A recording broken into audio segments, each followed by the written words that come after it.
Magkayaka pa ang dalawang magkapatid na mga menor de edad nang madatnang wala ng buhay sa nasunog nilang maliit na bahay sa barangay Lower Rubia, Sinakaban, Misamis Occidental nitong Lunes, Hunyo 23. Tanging iyak at pagsisisi ang namumutawi sa bibig ng ina na si Ginang Jenny Ugnasyong habang umiyak nang makita ang sunog na katawan ng kanyang dalawang anak na iniwan sa loob ng kanilang bahay. Sa video na kuha ng isa sa mga residente sa lugar, makikita na tanging mga usok na lang ang naabutan ng mga magulang at mga kapitbahay at pinagmamasdan ang natustang bangkay ng mga biktima. Sa investigasyon, umalis saglit ang ina dahil may pupuntahan habang iniwan ang magkapatid sa loob ng bahay at kinandado para hindi makalabas.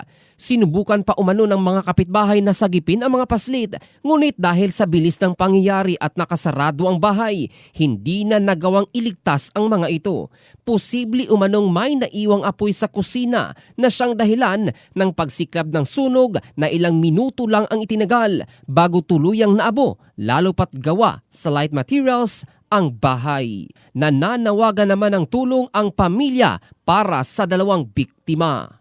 In the heart of changing lives, ito si Jofel Candado ng Brigada News Philippines, the Music and News Authority.